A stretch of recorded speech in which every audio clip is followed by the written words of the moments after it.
So this will be perhaps my last Bricklink order for a while. This was placed in September.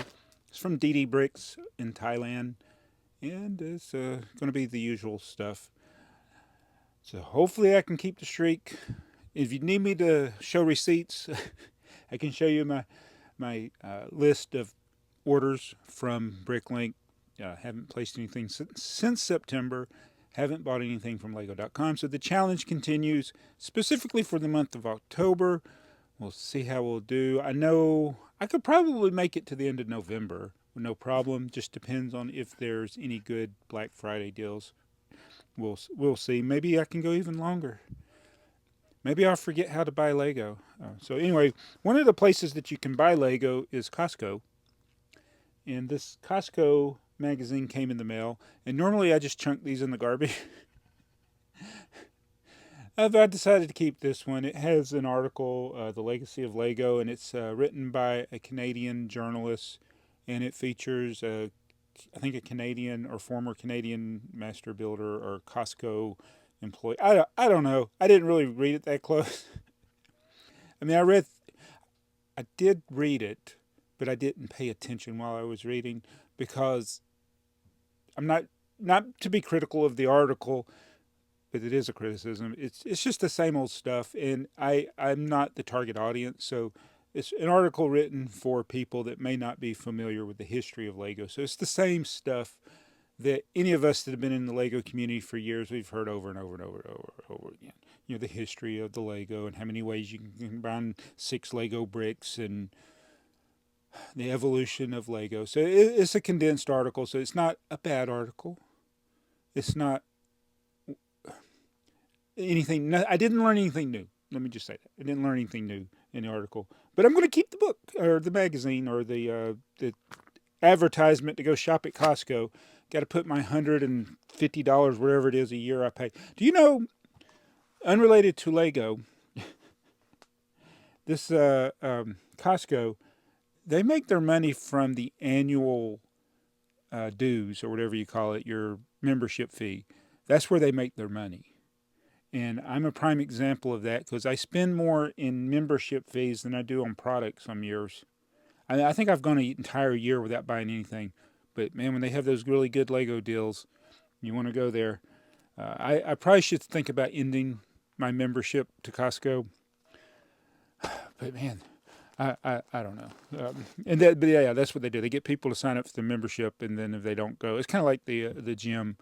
And so, how can I tie this in with my shirt? I'm wearing this Bayou Cyclist. This is one of the or two of the people that I met when I used to do the bicycle ride across Georgia. They were from Louisiana.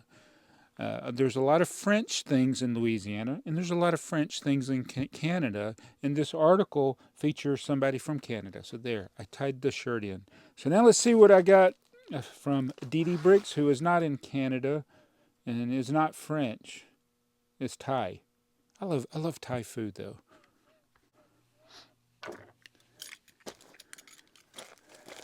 I think TheyMightBeBricks is officially the Bricklink store I've placed the most orders from.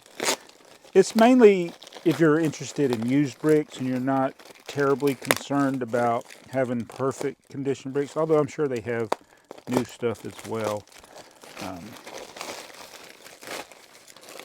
Let's get this out of here. I'm going to do this without stabbing myself. Oh no, choking hazard. Don't eat Lego. Who knew? Alright, here we go. Alright, so I got some more 1x4s for the Tipper Truck Army. And I can tell by looking at these that most of them are more modern. I probably would prefer to get the older ones, but I'm not too terribly concerned about it for the Tipper Truck Army. More 2x2s. I was getting low on those. More 1x2s. Again, all Tipper Truck parts. Oh wait, there's those little paddles I needed when I was doing the Fabuland video. This is for another project I'm going to work on. This is plates. I'm going to work on another 6 times the size, or 6 times the dimensional size of, I'm going to build a vintage Lego set like I did the UCS tipper. And then, of course, the 4x10 plates. I thought he had more. I think it ended up only being like 77. I thought he had 100. That was another store that had 100. But this should be enough to get to my ultimate goal for the tipper truck army. Here.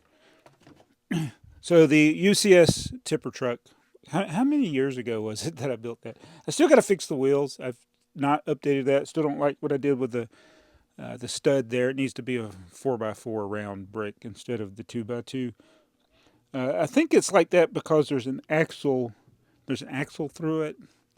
I think though I think I can do the same thing with the 4x4.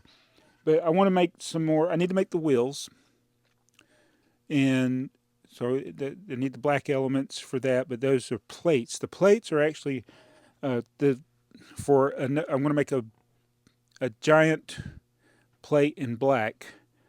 I think it's a 4x10. Might be a 4. No, it's 4x10. I need to make. So I made this plate in red for the tipper UCS tipper. I need to make one in black because I want to make the police car is what I want to make.